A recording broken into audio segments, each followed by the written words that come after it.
Bom dia, meus irmãos. Que a graça e a paz do nosso Senhor Jesus Cristo esteja conosco hoje e sempre. Amém? Meus irmãos, para mim é uma alegria muito grande poder hoje trazer a mensagem.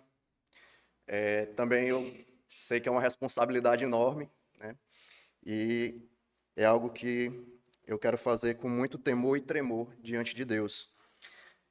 Para isso, eu peço aos irmãos que abram as Bíblias no capítulo 85 do livro dos Salmos. Salmo de número 85. Vamos ler o capítulo todo.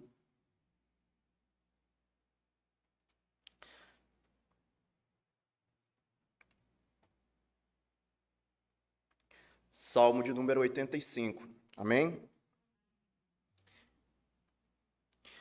A palavra de Deus diz o seguinte: Senhor, tu foste favorável à tua terra, tu trouxeste de volta os cativos de Jacó, perdoaste a iniquidade do teu povo, cobriste todo o seu pecado, Selá. Retiraste toda a tua ira, tu te desviaste da ferocidade da tua raiva. Transforma-nos, ó Deus, da nossa salvação, e faz com que a tua raiva em relação a nós cesse. Ficarás irado conosco para sempre? Alongarás a tua ira a todas as gerações? Não nos reviverás novamente, para que o teu povo possa regozijar-se em ti?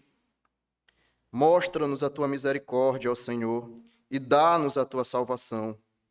Eu ouvirei o que Deus, o Senhor, falar, pois ele falará de paz ao seu povo e aos seus santos, mas que eles não se voltem novamente à loucura. Certamente, a sua salvação está perto daqueles que o temem, que a glória possa habitar em nossa terra. A misericórdia e a verdade se encontram juntas, a justiça e a paz se beijaram. A verdade saltará para fora da terra, e a justiça olhará para baixo lá do céu. Sim, o Senhor dará àquele que é bom, e a nossa terra renderá o seu crescimento. Justiças irão diante dele, e nos colocarão no caminho dos seus passos. Vamos ao Senhor em oração mais uma vez. Santo Deus, Pai de eterna e infinita bondade, nós estamos diante da Tua palavra, Senhor, e pedimos que o Senhor nos oriente, nos alimente, ó Pai, por meio dela, que o Senhor, Pai amado, nos traga confronto, consolo, ó Pai, nela, Pai amado. Que aqui não sejam as minhas palavras, as minhas ideias, mas que o Senhor fale a cada um de nós pela Tua palavra. No nome santo de Jesus nós te oramos e te agradecemos. Amém.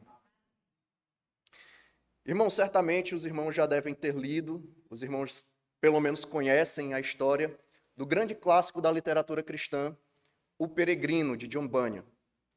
Nessa obra, John Bunyan conta uma alegoria, uma espécie de comparação da vida cristã.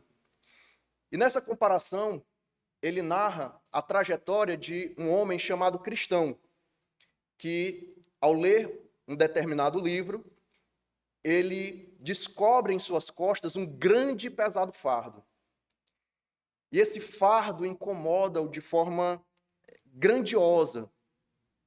E ele fica a todo custo tentando livrar-se desse fardo, até que ele encontra um homem chamado Evangelista. E Evangelista fala a Cristão que ele deve sair da cidade dele, da cidade da destruição, e seguir até a cidade celestial. Ele deveria tomar um caminho, e nesse caminho ele encontraria também um portão estreito, uma porta estreita, onde ele receberia instruções e onde ele encontraria a forma de livrar-se desse fardo pesado e grandioso. Então, Cristão convencido por Evangelista, resolve tomar esse caminho, rumo à cidade celestial. E logo após algumas dificuldades iniciais, ele encontra um homem chamado Sábio Segundo o Mundo. Dependendo da tradução, vai ser o Senhor Sabedoria do Mundo. Os nomes na obra são bem sugestivos. E esse homem muito eloquente, muito falaz, ele convence cristão de que aquele caminho era muito difícil, colocaria cristão em muitos perigos, mas que cristão poderia livrar-se facilmente daquele fardo, saindo daquele caminho e indo até uma cidade chamada Moralidade. Cristão, então, convencido pelo Senhor sábio segundo o mundo, sai do caminho que o evangelista havia indicado para ele e vai atrás dessa cidade onde habitava o Senhor Legalidade. Esse Senhor poderia facilmente tirar aquele fardo das costas de cristão. Acontece que, no meio do caminho, cristão se vê em um penhasco, em um desfiladeiro muito íngreme, pedras grandiosas ameaçam a sua vida. E ele vê que se continuar rumo à moralidade, ele vai morrer. Então ele fica num dilema. Ele não pode voltar para o caminho, porque aquele caminho seria muito difícil, o caminho indicado por evangelista. Mas se ele continuasse rumo à moralidade, ele também morreria. E ele encontra novamente evangelista. E quando ele vê evangelista, ele cora. Ele fica com vergonha. E o evangelista pergunta para ele o que tinha acontecido, e ele conta que havia encontrado o Senhor, sabedoria do mundo. E o evangelista repreende cristão de forma severa e leva cristão novamente para o caminho, dizendo que o caminho, sim, é difícil, o caminho é pedregoso, o caminho tem os seus perigos, mas é o caminho certo. E quando a gente lê essa passagem da obra, a gente facilmente consegue identificar a conduta do povo de Deus ao longo da história. O povo de Deus sempre foi assim. Havia o caminho certo a ser seguido. Havia o caminho certo a ser trilhado. Mas não raras vezes o povo de Deus abandona o caminho certo e segue o seu próprio coração enganoso, o seu próprio coração que muitas vezes cega a nossa visão. E o povo de Deus acaba saindo do caminho. Se nós observarmos a história de Israel, é sempre desse jeito. Acontece um ciclo em que o povo se desvia dos caminhos de Deus. Deus traz juízo sobre o povo, traz repreensão sobre o povo, seja por meio de um outro povo, seja por meio de pragas. Então o povo se vê naquela situação e volta a clamar a Deus. E Deus misericordiosamente liberta o povo novamente. O povo passa um tempo seguindo os caminhos de Deus e mais tarde se desvia novamente. Durante todo o Antigo Testamento, quando a gente olha, desde Êxodo, desde Gênesis, a gente observa isso. E muitas vezes nós somos tentados a olhar para a história do povo de Israel e pensar, que povo estúpido. Não vê as grandiosidades operadas por Deus na vida deles e abandonam o caminho. Não vê como Deus libertou com mão forte esse povo do Egito e no meio do deserto eles estão com saudade das cebolas do Egito. Não vê como Deus tem livrado eles dos povos, tem dado uma terra para eles e eles se prostituem com a idolatria desses povos. Mas se nós observarmos, nós não estamos tão distantes deles. Porque o nosso coração enganoso muitas vezes nos leva a pecar contra Deus, a abandonar os estatutos do Senhor, a abandonar a aliança do Senhor, a vacilar na nossa caminhada. Então, quando nós olhamos para a história de cristão que saiu do caminho, mas foi repreendido e trazido de volta, nós vemos a nossa própria história também. Nós olhamos e vemos quantas vezes nós temos seguido por caminhos errados, por caminhos que contrariam a palavra do Senhor. Quantas vezes nós temos pecado contra o Senhor, mas Deus misericordiosamente nos traz de volta. Deus misericordiosamente nos faz voltar ao caminho certo. Porque Ele cuida do seu povo. Ele não deixa que o seu povo se desgarre e morra longe desse caminho. E ao olharmos esse texto que nós acabamos de ler, nós percebemos que o salmista, ele está fazendo um diagnóstico de Israel a partir de uma situação dessa. A maioria dos estudiosos acreditam que esse salmo ele foi escrito num período pós-exílico, ou seja, o povo havia voltado do exílio da Babilônia e naquele primeiro momento o templo estava sendo reconstruído, a cidade estava sendo reconstruída, mas logo o coração do povo esfriou.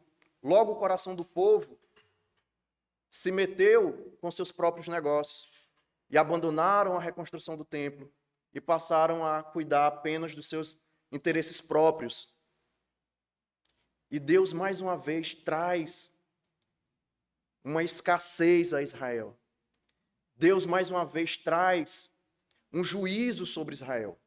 E o salmista ele está aqui olhando para essa situação e fazendo esse diagnóstico, porque o povo de Deus sempre foi assim. Ezequiel, o texto que nós temos lidos nas manhãs do domingo, ele vai retratar justamente isso. O povo se afastando da aliança do Senhor. O povo que vai ser punido por Deus, porque abandonou a aliança, abandonou os estatutos de Deus. E o salmista, quando ele escreve esse texto, ele faz uma espécie de panorama que vai falar sobre o pecado de Israel, a graça de Deus e a restauração de Israel, a restauração do povo de Deus. Então, se nós observarmos do versículo 1 até o versículo 3, ele vai olhar para o passado, para as misericórdias e para a ação de Deus misericordiosa no passado de Israel. Do versículo 4 até o versículo 7, ele vai olhar para o presente e ver a ação de Deus nesse presente. Do versículo 8 até o versículo 13, ele vai observar a ação de Deus no futuro, a esperança que Deus traz ao seu povo. Então, no versículo 1, do versículo 1 até o versículo 13, o texto diz assim: Senhor, tu foste favorável à tua terra, tu trouxeste de volta os cativos de Jacó, perdoaste a iniquidade do teu povo, cobriste todo o seu pecado, Selá, retiraste toda a tua ira, tu te desviaste da ferocidade da tua raiva. Meus irmãos, o salmista aqui ele está olhando para o que Deus fez no passado, para a ação de Deus no passado de Israel, a ação misericordiosa de Deus de ter trazido de volta o povo do cativeiro babilônico. Deus havia libertado o povo da Babilônia, trazido de volta para a terra. Deus foi misericordioso. Nós vamos ver isso lá no Salmo 126, quando os israelitas diziam que quando o Senhor restaurou a sorte de Sião, nós ficamos como quem sonha. Deus tinha trazido o povo novamente, tinha restaurado o povo, não só a sua terra, mas espiritualmente tinha restaurado o povo. E o povo estava vivendo uma grande bênção trazida por Deus. Então o salmista olha para o passado e compreende isso, que Deus foi misericordioso com Israel no passado. Deus foi gracioso com o seu povo no passado. Deus resgata o seu povo do cativeiro. Deus perdoa as suas iniquidades. Ele diz assim: perdoaste a iniquidade do teu povo, cobriste todo o seu pecado.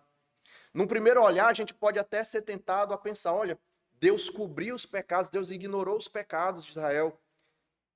Eles não precisaram de nada para que Deus cobrisse o pecado deles. Mas aí nós lembramos que aqui nós temos uma linguagem poética no Salmo. Esse perdão dos pecados, ele tem um custo muito alto, que nós vamos ver mais à frente. Mas o salmista, ele enfatiza a misericórdia de Deus em perdoar os pecados de Israel. E aí logo vem um selar, uma pausa, nesse texto poético que nos leva a uma reflexão. É como se ele estivesse dizendo para o povo: olha, Deus foi misericordioso, grandiosamente com o povo. Agora parem e reflitam nisso. Parem e pensem na misericórdia de Deus.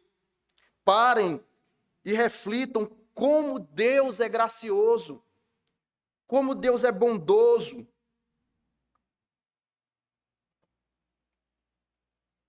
E não só isso. Deus não apenas cobriu os pecados de Israel. Deus também ele reteve a sua ira, o seu furor, a sua raiva contra o povo. E quando nós falamos aqui da ira de Deus, nós não estamos falando de uma espécie de descontrole emocional de Deus. A ira de Deus não é como a ira humana. A ira de Deus não é uma raiva mesquinha, egoísta. A linguagem bíblica para a ira de Deus enfatiza uma reação de Deus contra o pecado. Uma reação justa de Deus contra o pecado. Então, aquele povo que havia pecado antes foi restaurado por Deus, foi misericordiosamente trazido de volta a Deus. Ele não mais é colocado sob essa ira de Deus. É como se Deus tivesse retido a sua ira. Se esse povo está restaurado, não há mais por que eu despejar a reação contra o pecado. Então Deus retira a sua ira, ele retém a sua ira de sobre o povo. E é por isso que o povo pode viver em paz com Deus. E essa paz não é apenas uma ausência de guerra, mas é a benevolência de Deus para com o povo. O povo não é mais tratado como inimigo de Deus. O povo não é mais tratado como rebeldes, mas são tratados como povo de Deus, filhos de Deus. Meus irmãos, quando o salmista olha para trás, ele observa tudo isso. Tudo que Deus havia feito ao povo de Israel. Tudo que Deus havia operado no meio do seu povo. A misericórdia, a restauração, a graça.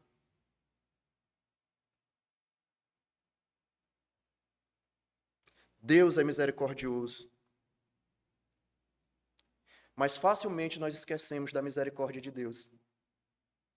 Facilmente nós somos levados, como eu disse antes, pelo nosso coração enganoso, a abandonar o caminho. Assim como o cristão, que logo ao encontrar o Senhor sábio segundo o mundo, saiu do caminho. Saiu do caminho certo. Nós somos muitas vezes enganados pela nossa própria cobiça, pelo nosso próprio desespero, inclusive. Às vezes nós queremos resolver as coisas do nosso jeito. Às vezes nós queremos fazer as coisas da nossa forma, sem depender de Deus. E nós nos metemos em sendas e caminhos tortuosos. O cristão queria o máximo, o mais breve possível livrar-se do fardo. E abandonou logo o caminho, por uma promessa falha. Muitas vezes nós estamos angustiados, nós estamos, como eu disse, apressados para resolver as nossas próprias questões. E nós não percebemos que as atitudes que nós tomamos são contrárias à palavra de Deus. São contrárias àquilo que Deus nos instrui na sua palavra. A tentativa de resolver problemas, a tentativa de evitar problemas, a influência do mundo, o nosso próprio coração enganoso nos leva, muitas vezes, a caminhos de pecado, de erros. E é significativo que nós pensemos nisso, porque quando o salmista olha para o passado e ele vê a misericórdia de Deus, é justamente porque ele também olha para o presente. Se nós observarmos do versículo 4 até o versículo 7, ele está vendo a ação de Deus no presente de Israel. E ele diz: transforma-nos, ó Deus, da nossa salvação, e faz com que a tua raiva em relação a nós cesse. O que é que ele está dizendo aqui? Ora, no passado Deus foi misericordioso. E agora ele está pedindo para que Deus transforme o povo. É justamente porque o povo, mais uma vez, caiu no erro, caiu no pecado. E mais uma vez, o povo está carecendo da misericórdia de Deus. No cenário geral aqui do texto, ele está olhando para o passado porque ele está vendo a situação do presente. Ele olha para o presente e o que ele vê é uma ação punitiva de Deus sobre o povo, um juízo de Deus sobre o povo. A ira de Deus sobre Israel, trazendo escassez, calamidade. O povo, mais uma vez, havia pecado. O povo, mais uma vez, havia se distanciado da aliança do Senhor. Estava no erro. Mais uma vez, metido com os seus próprios interesses mesquinhos, egoístas, idólatras. Malaquias vai fazer esse raio-x da situação de Israel. E nós vemos o povo tratando as coisas de Deus como irrelevantes, como algo trivial. Levava o pior animal para o sacrifício. Dava o seu pior para Deus. E por isso Deus traz um juízo sobre o povo. A terra não está produzindo. A terra está escassa. Israel está vivendo uma assolação muito grande. E o salmista vê isso. E ao ver isso, ele suplica a Deus para que Deus transforme a realidade de Israel. E ele diz: transforma-nos, ó Deus, da nossa salvação, e faz com que a tua raiva em relação a nós cesse. No passado, ele viu a graça de Deus, a misericórdia de Deus sendo aplicada ao povo. Mas agora, no presente, ele vê que sobre o povo está o juízo, a ira de Deus. Por causa do pecado do próprio povo. Por causa do erro do próprio povo. E ele suplica: Deus, transforma-nos. E o interessante aqui é que quando nós observamos essa situação de Israel no presente, a gente percebe que o salmista usa essa memória do passado como um recurso de argumentação, para dizer: Senhor, o Senhor foi misericordioso no passado, usa da tua misericórdia novamente com o teu povo. Transforma-nos novamente, assim como o Senhor transformou o teu povo no passado.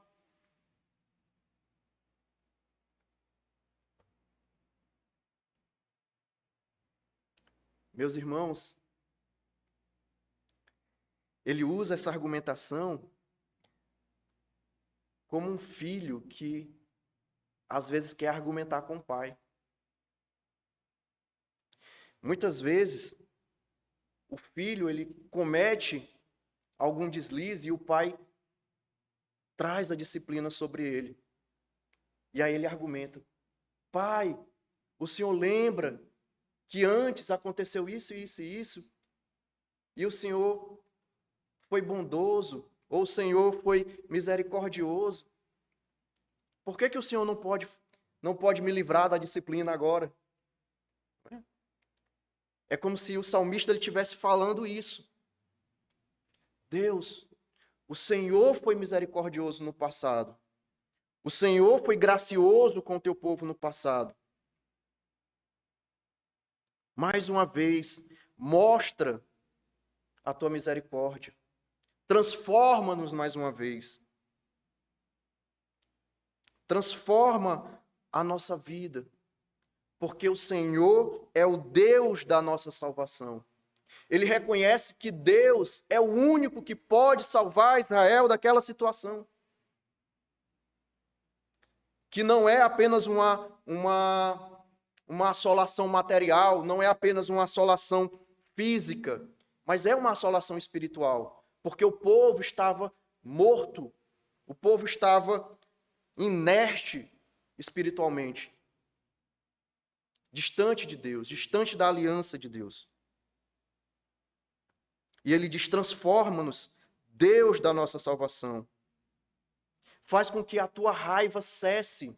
Ele reconhece que a ação punitiva de Deus é a raiva de Deus aplicada contra o povo, é a justiça de Deus aplicada contra o povo por causa desse pecado, do abandono da aliança.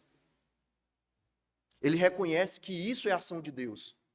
Toda essa calamidade vivenciada por Israel é a ação de Deus. O coração do povo tinha se turvado. O coração do povo, mais uma vez, havia esquecido da misericórdia de Deus no passado, dos estatutos de Deus. E, mais uma vez, havia abandonado a aliança. Sabe o que é interessante na obra O Peregrino? É que mais adiante, na narrativa, Cristão encontra um companheiro de viagem chamado Esperançoso. E o Esperançoso, ele acompanha Cristão e os dois chegam a uma bifurcação. E aí eles ficam indecisos no caminho.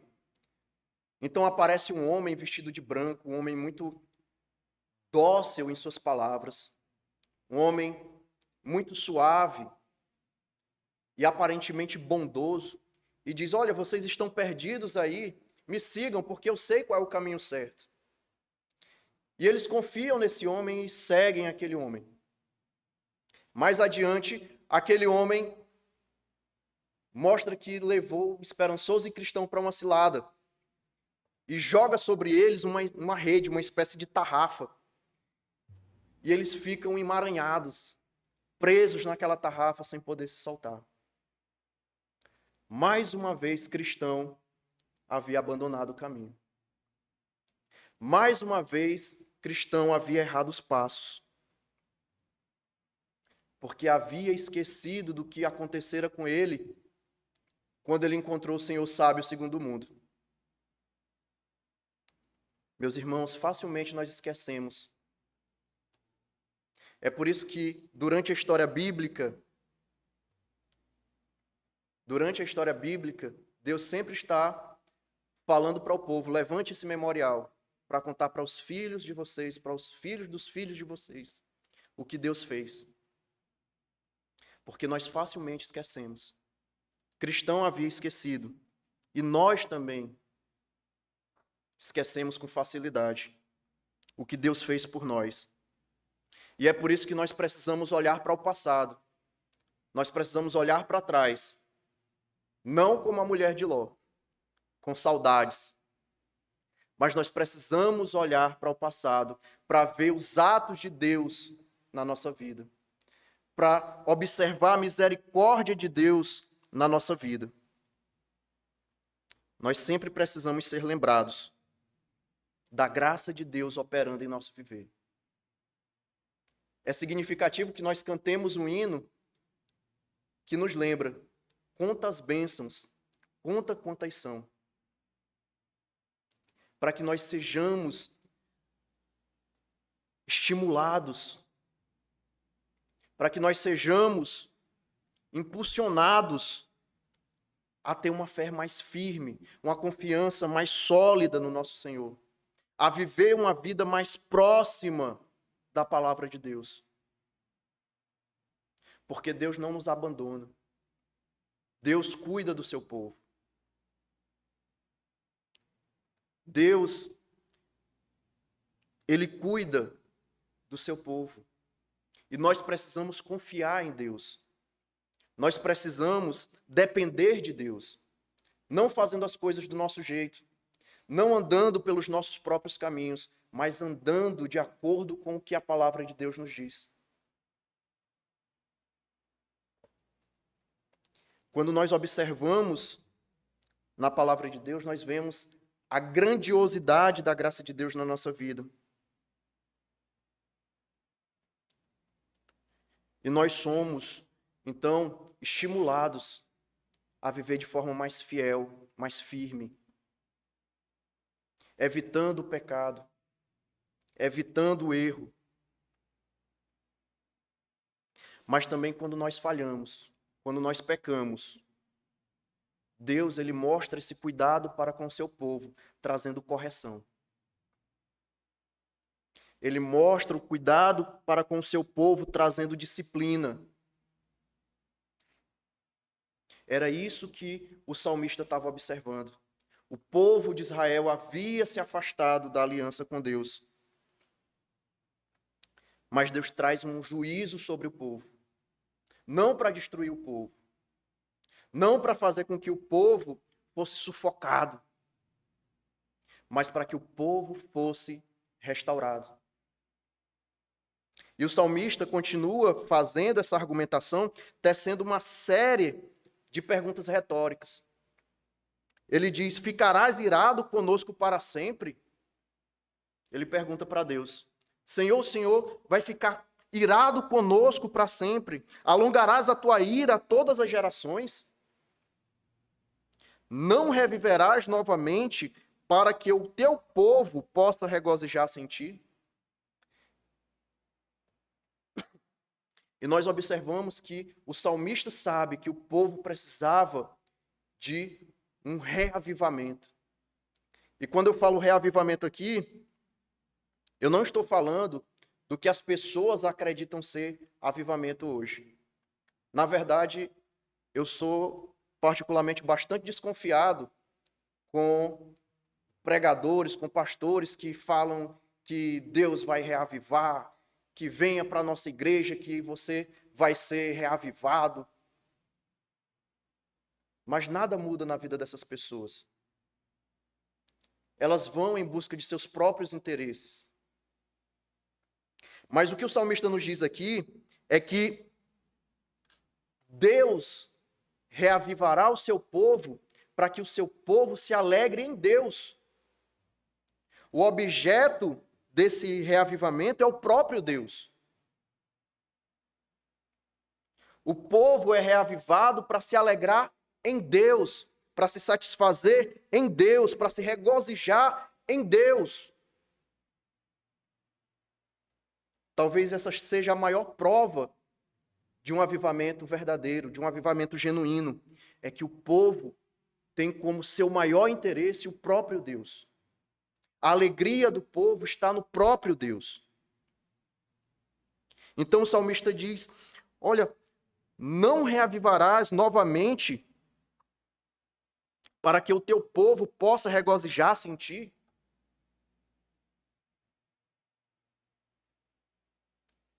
É isso que o povo precisa. É disso que o povo necessita. Que Deus traga um avivamento para esse povo, para que esse povo possa se alegrar em Deus. Para que esse povo possa se satisfazer no próprio Deus. Para que esse povo encontre o verdadeiro e real motivo da sua existência, que é alegrar-se em Deus. Glorificar esse Deus.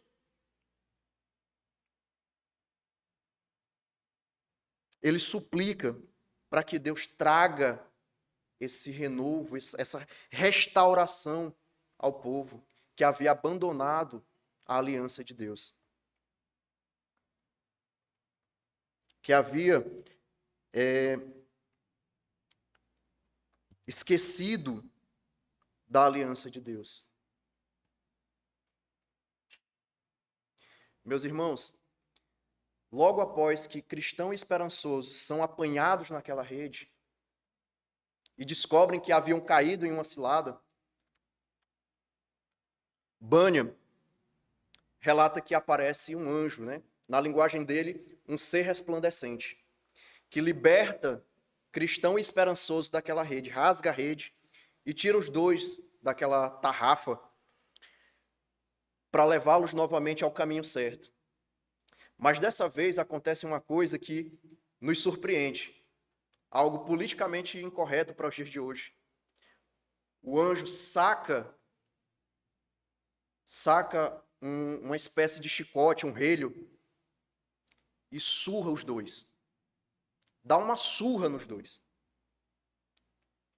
Dá uma surra severa, antes de levá-los novamente para o caminho. Isso para que eles não esquecessem mais de permanecer no caminho correto. Para que eles não esquecessem mais de se livrar das sendas ardilosas.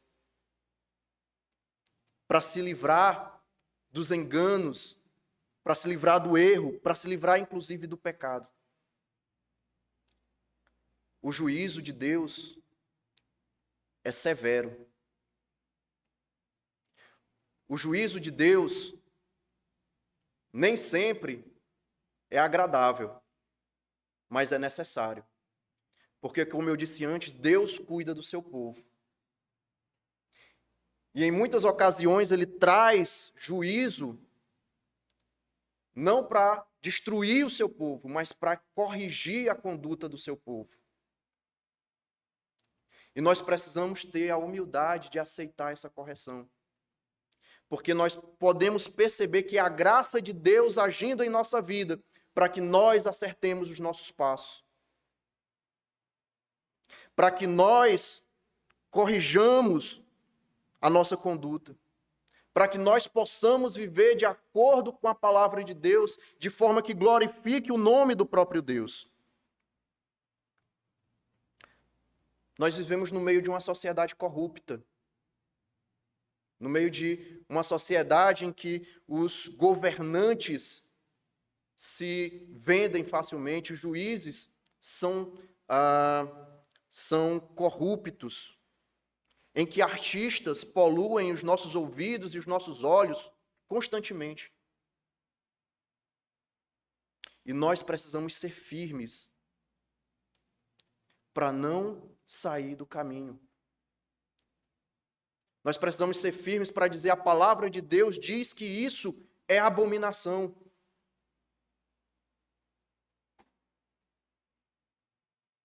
Infelizmente, o que parece que nós temos vivido é uma situação parecida com essa de Israel.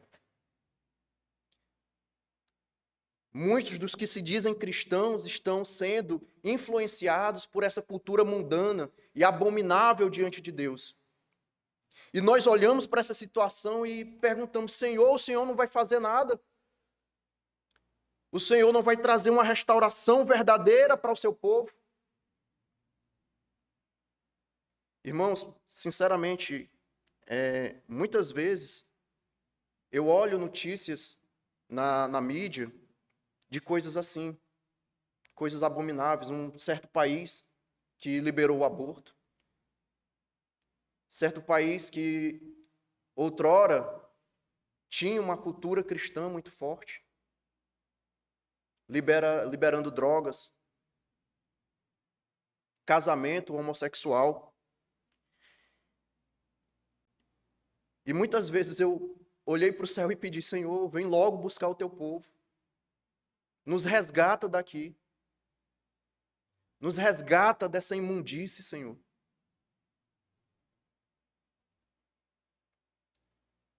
Parece que nós olhamos para a nossa sociedade, inclusive para muitas das igrejas ditas cristãs, e nós observamos essa situação de calamidade. Parece que Deus está trazendo um juízo sobre esse povo. E nós clamamos, Senhor, restaura, Senhor, o teu povo. Separa o teu povo genuíno, teu povo autêntico, para que o teu nome seja glorificado, para que o teu nome seja exaltado. Eu acredito que é mais ou menos isso, esse sentimento do salmista, quando ele olha para o presente e vê o juízo de Deus sobre Israel. Mas o salmista, ele também lança o seu olhar para o futuro. Ele olha para o futuro e ele olha com esperança. Ele olha com esperança. Primeiro ele diz no versículo 8: Eu ouvirei o que Deus, o Senhor, falar, pois ele falará de paz ao seu povo e aos seus santos, mas que eles não se voltem novamente à loucura. Que eles não se voltem novamente à loucura. Irmãos, o salmista ele se propõe a ouvir o que Deus tem a falar. É como se ele estivesse dizendo assim: olha, eu vou ouvir, abrir a mente, o meu coração, os meus ouvidos para a palavra de Deus. Ele olha e toma essa atitude de dizer: eu vou começar por mim, eu vou ouvir a palavra de Deus. Eu não vou tentar manipular a palavra de Deus. Eu não vou tentar distorcer a palavra de Deus, recortar a palavra de Deus, atualizar a palavra de Deus. Eu vou, na verdade, ouvir o que Deus tem a falar por meio da sua palavra. É aqui que começa a esperança do salmista numa grande restauração. É por meio da palavra de Deus. Porque se o povo for restaurado, se o povo for trazido de volta à lucidez, e ele permanecer na palavra de Deus, eles não cairão mais na loucura, eles não cairão mais na insensatez, eles não cairão mais no erro. E o interessante é que, na narrativa do Bunyan, cristão esperançoso, logo depois que levam essa surra e são trazidos de volta para o caminho, eles encontram um senhor chamado Senhor Ateu. E esse senhor ateu tenta convencer os dois de que a cidade celestial para onde eles estão indo não existe. Ele mesmo já havia procurado, já havia perscrutado todo o ambiente, não havia encontrado essa cidade celestial, então ele decidiu que aquela cidade não existia. E com vários argumentos ele tenta convencer cristão e esperançoso de que aquela cidade que eles procuravam não existe. Mas cristãos e esperançosos agora estão firmes no caminho. Agora eles estão sólidos na decisão de seguir até a cidade celestial. E eles não se deixam mais influenciar pelo Senhor ateu. Porque agora eles lembram. Eles lembram qual é o caminho certo. Agora eles sabem qual é o caminho que eles devem seguir. Quando nós observamos pela palavra de Deus, meus irmãos, nós sabemos qual é o caminho que nós devemos seguir. Qual é a conduta que nós devemos adotar. Quais são os erros que nós devemos evitar. Qual é o comportamento que nós devemos ter enquanto filhos de Deus, enquanto cristãos. É pela palavra de Deus. Mas o salmista, ele continua o vislumbre de esperança dele no futuro, dizendo, versículo 9, certamente a salvação está perto daqueles que o temem, que a glória possa habitar em nossa terra. A glória de Deus havia saído de Israel antes. Né? Lá em Ezequiel, o profeta Ezequiel ele vai dizer isso. Vai relatar que a glória de Deus tinha saído de Israel antes de Israel ser levado cativo para a Babilônia. Mas o salmista está dizendo, olha, a glória de Deus vai voltar a habitar na terra. A glória de Deus vai voltar à casa de Israel. E aqui é algo profético, porque ele está fazendo um link com o pacto davídico, de que futuramente Deus ia estabelecer o trono da descendência de Davi. Do que é que ele está falando aqui? Versículo 10, ele diz, a misericórdia e a verdade se encontram juntas, a justiça e a paz se beijaram. Ele está falando que a justiça e a paz se encontraram, se beijaram. Aqui há uma personificação dos atributos de Deus, a justiça e a misericórdia, a graça de Deus, que aparentemente são irreconciliáveis. Se Deus é justo, ele sacrifica a graça dele. Se Deus é gracioso, ele sacrifica a justiça dele. Mas o salmista está dizendo que a justiça e a paz, elas se beijaram, elas se uniram. Quem une isso é Jesus Cristo. Ele está olhando para o futuro, ele está vendo a obra de Cristo. Ele está olhando para o futuro, está vendo que Cristo vai equacionar a justiça e a paz. Jesus, ele recebe a justiça de Deus para que nós recebamos a graça de Deus. Para que o seu povo seja alcançado pela graça de Deus. Então a esperança do salmista nessa restauração de Israel está na própria obra e pessoa de Jesus Cristo. A paz que o salmista deseja, que o salmista almeja aqui, é a paz trazida por Jesus Cristo. Vejamos em Romanos, capítulo 5, versículo 1, Paulo diz assim: portanto, sendo justificados pela fé, temos paz com Deus, por nosso Senhor Jesus Cristo. No versículo 9, ele vai dizer: portanto, muito mais agora, tendo sido justificados pelo seu sangue, nós seremos salvos da ira por ele. Somos salvos da ira pela obra de Cristo, pelos méritos de Cristo. Meus irmãos, o salmista está olhando para a calamidade de Israel, mas ele sabe que Deus vai trazer a restauração, que Deus vai trazer a salvação por meio daquele que equaciona a justiça e a graça de Deus.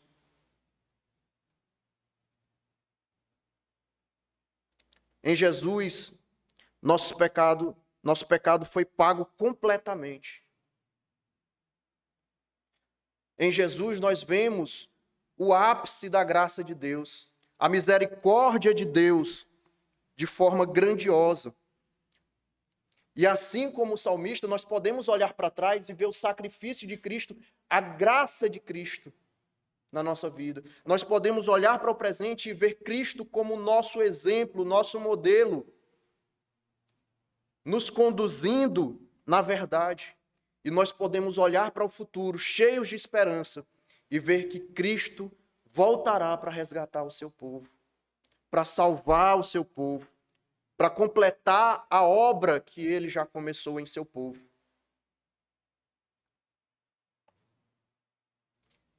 Para finalizar, irmãos, nós podemos olhar para esse texto e trazer para a nossa vida algumas coisas. Primeiro, nós precisamos olhar para trás. Precisamos ver os grandes feitos de Deus na nossa vida. Como eu acabei de dizer, nós podemos olhar para trás e vislumbrar a obra de Cristo por nós, que nos resgatou de tão grande pecado, de tão grande calamidade. Uma obra perfeita, uma obra suprema, que nós não podemos realizar por conta própria. E isso mostra a misericórdia de Deus em nossa vida.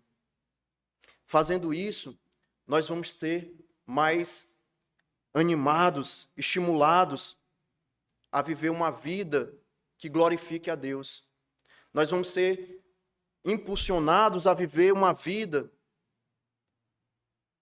que procura evitar os erros, os caminhos errados, fazer as coisas por nossa própria conta, tentando ser independente de Deus. Outra coisa que nós precisamos reconhecer os nossos pecados. e aceitar com humildade a disciplina de Deus, a repreensão do Senhor, porque Ele disciplina os seus filhos, para que esses filhos corrijam a sua conduta, para que esses filhos eles sejam trazidos para a sensatez. Spurgeon dizia que Deus não deixa que seus filhos pequem em paz. Isso porque, se você é filho de Deus e você está vivendo no erro, Deus vai corrigir você. Agora, se você vive no erro, vive no pecado, e a disciplina de Deus não chega a você, isso é que é preocupante. Você precisa analisar a sua vida e pensar, eu sou mesmo filho de Deus? Porque Deus não deixa que seus filhos pequem em paz.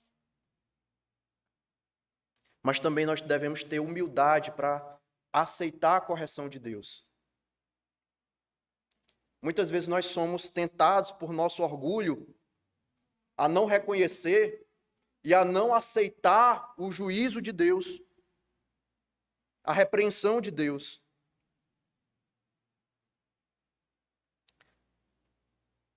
Busque a restauração. Busque a restauração depositando sua esperança na obra e nos méritos de Jesus Cristo. Não adianta apenas você aceitar a repreensão de Deus se você não está buscando ajustar sua conduta. Mas lembre-se de que nada do que você fizer vai ser o suficiente para você compensar o pecado. Só a obra de Cristo pode fazer isso.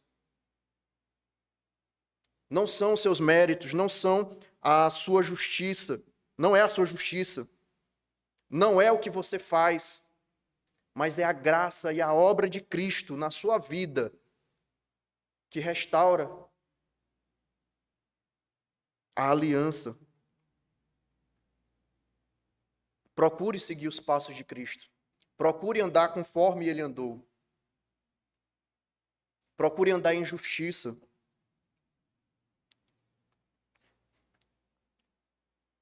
Nós devemos sempre ter isso em mente, meus irmãos. Olhar para trás, vendo a graça de Deus na nossa vida. Olhar no presente, analisando, examinando a nossa vida. Vendo se não há qualquer caminho mau, qualquer caminho de erro, qualquer pecado. E buscar essa restauração em Deus, sabendo que Cristo é quem nos dá essa graça de sermos aceitos novamente por Deus. Amém?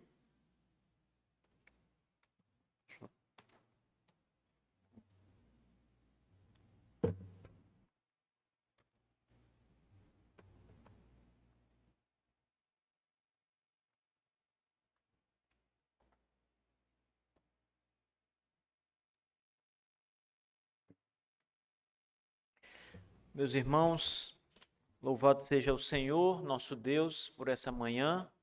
E hoje está frio aqui, não é? Que Deus seja louvado. Ouvimos a pregação com o nosso irmão Kennedy. Vamos todos ficar de pé, vamos orar. E assim nós encerramos o nosso culto nessa manhã. Lembrando a todos que à noite o culto começa às 18 horas, normalmente.